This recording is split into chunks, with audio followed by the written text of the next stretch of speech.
Bonjour et bienvenue dans cette vidéo. Je suis Sam du site du Chariot.com. Je vous aide à redessiner votre vie avec le tarot.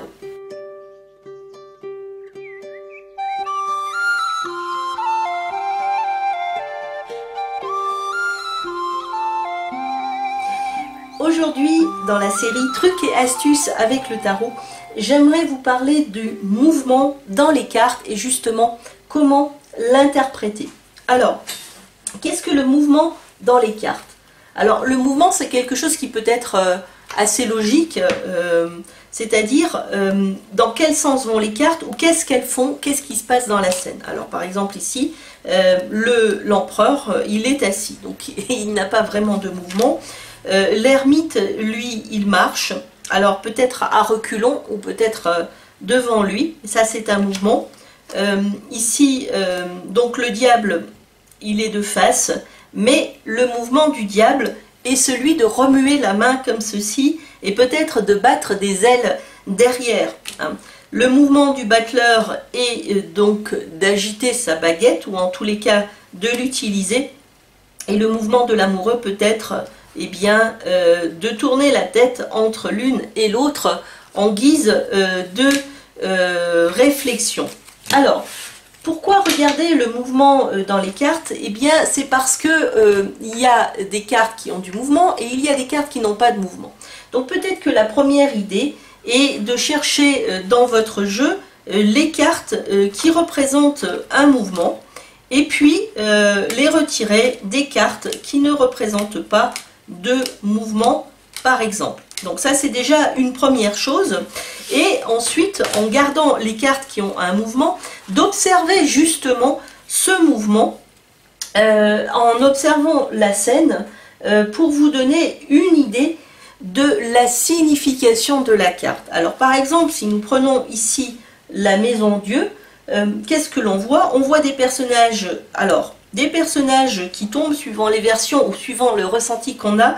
On peut penser qu'ils tombent ou on peut penser qu'ils sont en train d'atterrir et de cueillir quelque chose. Si on les retourne comme ça, on a l'impression qu'effectivement ils ne sont pas forcément totalement en train de tomber.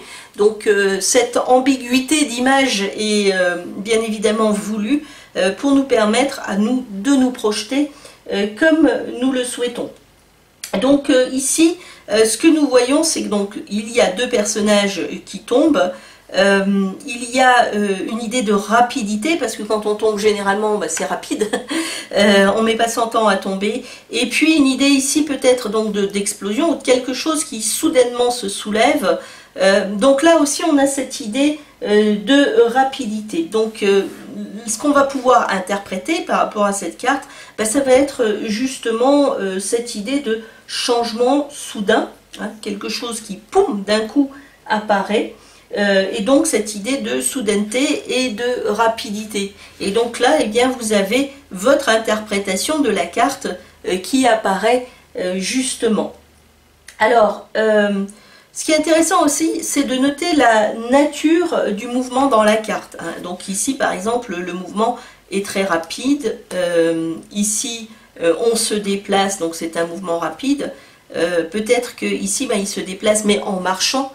Donc peut-être que le mouvement est un peu moins rapide que des cartes où l'on a, par exemple, un véhicule, où on a une action qui fait une explosion.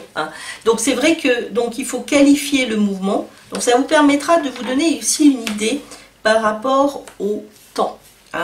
Très souvent, la question, qui est une question subsidiaire, est dans combien de temps ou quand est-ce que ça va arriver,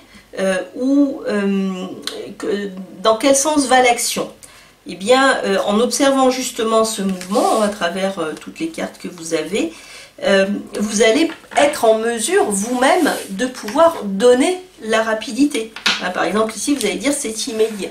C'est immédiat. Ici, c'est extrêmement rapide aussi. Parce que là c'est pareil, nous allons observer le mouvement de la carte, rentrer dans la carte et regardez cette roue qui tourne. D'ailleurs cette roue tourne dans ce sens, ce qui est intéressant parce que les pieds sont eux vers la droite. Donc on a l'impression que la roue dérive dans le sens du courant. hein, donc le courant, comme ça, mais elle tourne à l'envers, hein, vous voyez. Donc ça c'est intéressant parce que ça vous donne aussi une indication. J'avance dans le cours de la vie, mais je reviens toujours sur mon passé, sur ce que je sais, je rumine, ou je garde ce que je connais, je ne veux pas changer les choses. Ça peut aussi être une idée. En tous les cas, ici, vous avez donc une roue qui flotte sur de l'eau, enfin, la construction qui flotte sur de l'eau. Ce courant peut être rapide, mais il est assurément plus harmonieux que la maison Dieu. Voilà, hein, il est beaucoup plus harmonieux. Donc là, dans cette idée de quand est-ce que ça va arriver rapidement, mais de manière plus agréable, donc moins soudaine que là, hein, par exemple. Donc voilà, on a une idée de mouvement. Ici, c'est pareil, hein, si on décrit le mouvement. Alors, notre arcane, ici, marche. Donc, marcher est moins rapide que tourner. Moins rapide que rouler, n'est-ce pas? Donc, il marche. Néanmoins, il a l'air de marcher vite, puisqu'il a un pied devant, l'autre derrière. Donc, il est dans l'action de la marche, un petit peu comme notre mât, hein, vous voyez. À la différence que là, ils ont les jambes inversées, donc c'est intéressant. Et notre arcane marche et en même temps fauche. Donc c'est un mouvement mécanique, répétitif, assez rapide. Donc ici, vous avez aussi une indication par rapport au temps. Donc si vous voulez savoir, c'est assez rapide, plutôt imminent. Parce que le mouvement est mécanisé, hein, d'une certaine façon. Vous avez le mât ici, donc qui est aussi dans un mouvement. Alors vous pouvez également décortiquer le mouvement. Donc le sens de la marche, l'autre avait le pied gauche en avant, le pied droit en arrière. Alors c'est important puisque gauche-droite a un sens par rapport à l'inconscient, au conscient, passé, présent, action. Et on va dire inaction. En tous les cas, la gauche et la droite sont importantes, hein, c'est yin-yang également, hein, suivant la philosophie chinoise.